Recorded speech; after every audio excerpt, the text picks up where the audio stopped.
Video for Module 2 where I'm going to be walking you through the group process. This should have been done Sunday, but unfortunately I had around, I don't even know, 200 to 300 messages to respond to via email and the forums with lots and lots of technical problems. I have chased these down and hopefully they will be fixed. And once that happens, then basically I'm hands off because now I have to deal with the content. So just be aware of that. Any other problems that happen are probably going to be on Pearson's end, so you'll need to use the Pearson support line. I can only help you so much. In the first video I said know your tech, and that is like triple true for this.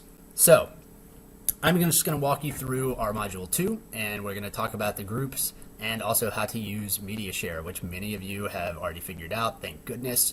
I showed you how to walk through it in the first video as far as uploading your videos. Now I'm going to just briefly give you an overview not only of what I see when I look at it, but also how to use the comment function and how to use the comment function to find a group. So first of all, we are in Module 2, and it's asking the question, what is communication? And also you need to post your self-introduction. First of all, the checklist is extremely important, right? A lot of you guys couldn't get into Module 2, and that was because each one of these things has to be checked off in order for you to get into it. You have to do it manually, so basically you have to check it off.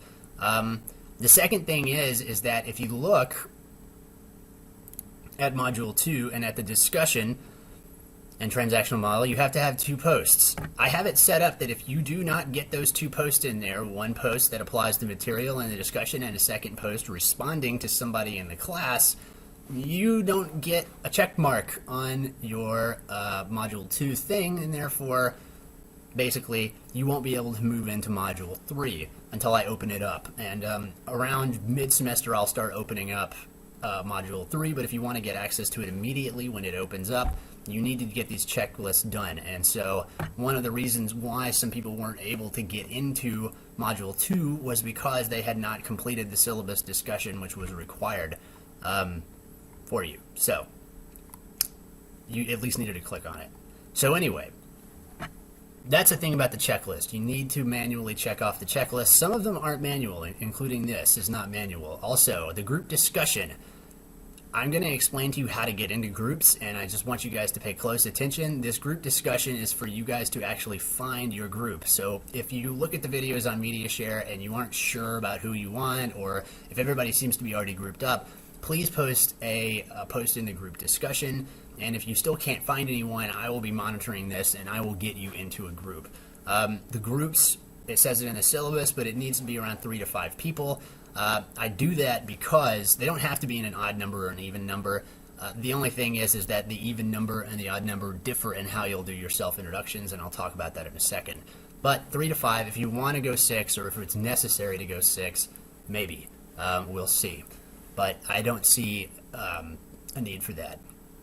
Also, remember, the more people that are in your group, the more feedback that you actually have to post. But the downside of that is the less people that are in your group, the one group project that we have coming up in the research module, you'll have less people to actually work on the project. So it evens out if you have more or less people, and I design all my groups that way. So don't be afraid or frightened if you have a lot of people or very few people. So in the groups, right, I said this in the syllabus, but let's just say it again. The groups are set up so that you can provide extensive feedback to each member in your group. And also posting feedback on the Media Share, which we'll look at in a second, is a great way to tell me that you're involved in this class. And the more I see your name on there, and the more I see you commenting, and the better the commentary on the group posts, not only will you get a better group grade in the end, because your groups do assign you points based on your feedback, but also I just feel more favorably towards you, and let's be honest, that cannot hurt you in the end. So please be aware that the more that you talk in here, and the more that I see your picture and your username next to useful and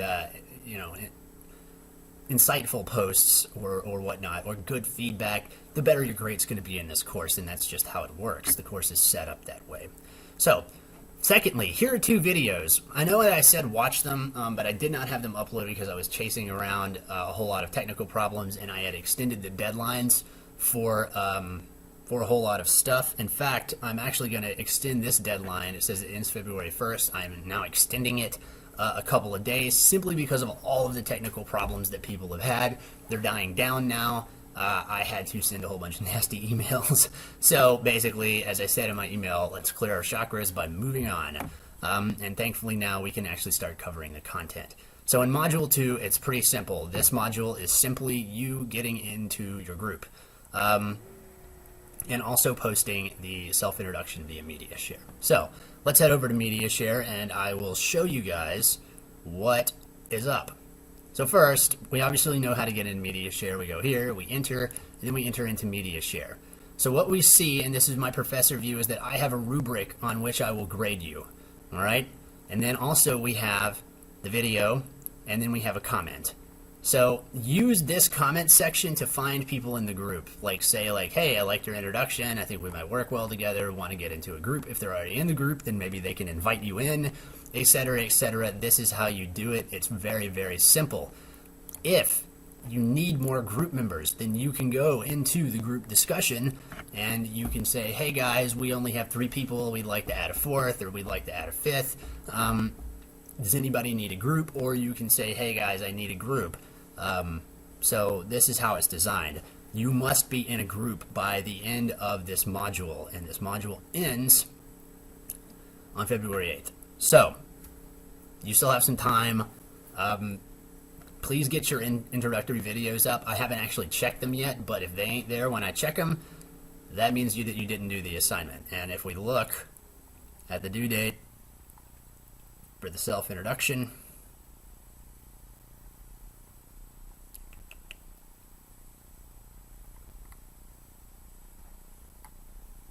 oh yeah, I didn't post a due date.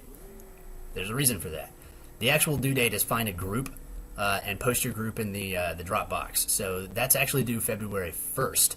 And once again, I probably will extend that deadline a little bit, probably to February 8th, just to give you guys some time. So be aware that some updates are coming and that some extensions are coming simply because of all of the issues we had at the beginning of the class. Another note that I need to say is that in this course, you need to be looking at your mail, all right? Basically, I've sent out lots of emails to people, I've responded to people, and I'll oftentimes get an email in my inbox saying that I didn't respond to you. That's because I responded to you directly in D2L. I very rarely will use your Hawkmail account or contact you in that manner because I work from home and there's a whole bunch of issues that you don't need to know about with computer security, etc., etc.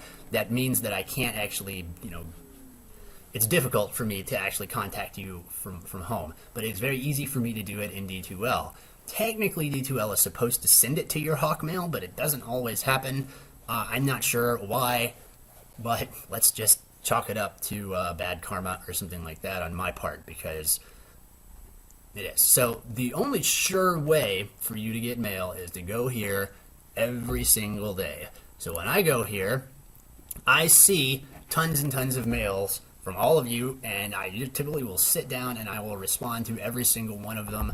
It may take 24 to 48 hours, so don't get freaked out if I don't respond to you. I have 3 sections of this. There's a little over 100 kids or adults or young adults, whoever's in here.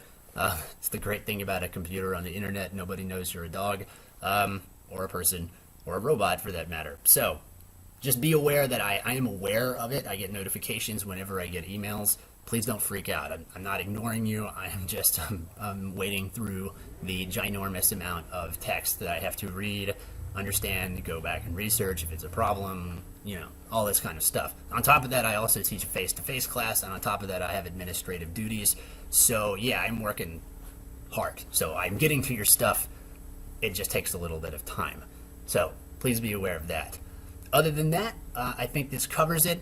A couple of people asked me some questions about this course, and I'm going to get to those now. The first thing is that, no, this is not a public speaking class. This is effective speaking. It's a little different than public speaking because there is no public. This is all computer-mediated communication. So if you checked my first video, you'll understand how that's different from the more traditional transactional model of communication, which you have to discuss right in the discussion post that I posted. You have to do that. So anyway, just be aware that this class will give you the tools that you need to be an effective public speaker, but it won't give you necessarily the experience of public speaking. Now, I plan to unveil a little secret about halfway through this course and offer some incentive for you to collect an audience and present one of your speeches to them, but I'm not going to unveil that right now. That's going to be a little surprise. Yay for surprises. So, just be aware that this is a little different. What it will give you as far as benefits go is the ability to, 1, understand how to prep, 2, understand how to do your research, 3, prep, and 4, it gives you an invaluable tool of understanding how filming yourself actually helps with a live group presentation. And all of these things need to be steps in preparation for a real public speaking engagement. At the same time, this also helps you because increasingly in the workplace, we are basically beginning to use asynchronous communication or even synchronous communication via technology. So that means that increasingly teleconferencing, working from home, having remote meetings, these are all parts of organizations where I'm pretty sure all of you hope to get a job someday. So doing this actually will give you a good foundation for understanding how to control your webcam, get your mic together, use basic services like Skype, and navigate a technical environment, which is something that I also covered in my former lecture. Second, some people asked about me, and that's a valid question. So, I taught at North Carolina State University for about 4 years. I was also at the University of Alabama. My major, I guess, if you can call it that, my dissertation, my doctoral degree, is in digital media. I don't quite have it yet. It'll be here in about 2 months when I defend my dissertation. So I'll let you guys know when you can call me Dr. Holsey, but for right now, it's Professor Holsey. And that's fine. Like I said, I will definitely let all of you know when I get that done, because it's an enormous thing. It's like 10 years of school. So one of the reasons why I actually do this is because this is actually an area of study for me. I do look at games and game design. I look at media studies, but more specifically digital media and computer mediated communication. So this is why I'm here. I'm actually here to try and help with course design and things like that, not only with myself, but also with the whole thing. And maybe apply some new models of course design that will help people get through. Because as I said before, research shows that it's really hard for people to get into an online class. It's hard for them to make friends, they feel isolated, they lose motivation, they drop behind in the course.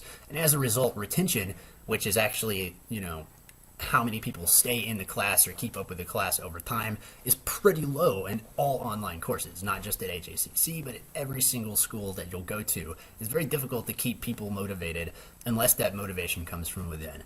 So this is one reason why we have groups. This is one reason why I post videos with my face and a whole bunch of other things so that you can get to know me.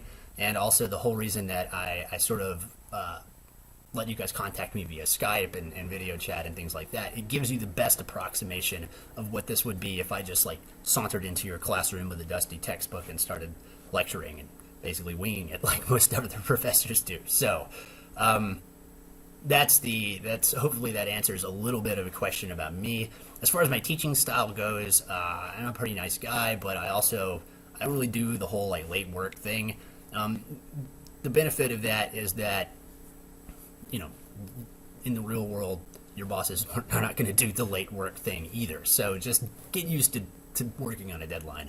I try to make this course as fun as possible. I try to be jokey.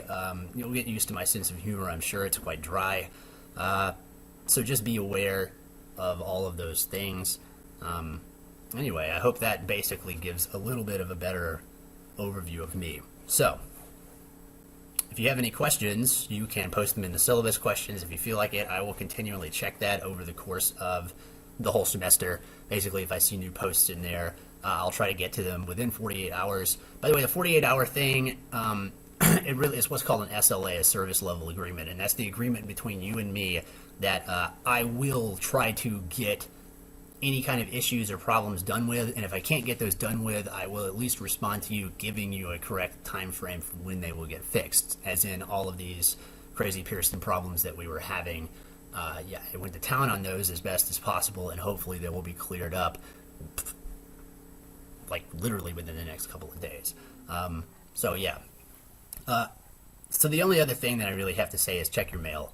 There's a lot of people who send me messages before they like read the message that I sent, and so they're asking me the same thing that I just answered. Also, always check your news and updates. Like, I'm about to upload this video, and I've already recorded and uploaded the other video. I'm going to post that in the news, and it's going to say, hey, the videos are up now, people. I'm also extending these deadline dates, etc., etc., etc. Your news feed is really important, okay? And then finally, there was one other sort of question about the Pearson thing. Some people were making like 80% or whatnot, and they were wondering if it was good or bad or whatnot. If you go in your syllabus and you look at it, you will see that as long as you have above a 70% and you maintain that throughout the semester, you will receive all 45 points for the Pearson activities. This means, well, it doesn't mean that you can slack, but it does mean that I give you room to make mistakes, to miss a couple of things. It's fine. As long as you maintain that 80% average, or excuse me, 70% average, you will get those points. So basically, 70% equals 100%, if that makes any sense. If you drop below 70%, that's a 69, that's a D, you don't get any of the points. All right, that's how it is. So it's a do it or don't do it kind of thing. Even if you don't do anything on Pearson and you lose all of those points, there are plenty of opportunities in this class for you to remake them. There are bonus speeches, etc., etc. I don't like penalizing people for not doing endless online activities. It's just kind of annoying. But in all honesty, I can't really give you any points if you fail. And below a 70%, guess what? That's failing. So be aware of that as well. And hopefully that answers a whole bunch of questions. So I will be on time with the videos because hopefully I won't be swamped with like hundreds and hundreds of messages, panicked messages telling me that you can't log in and et cetera, et cetera, et cetera. So we'll actually be able to start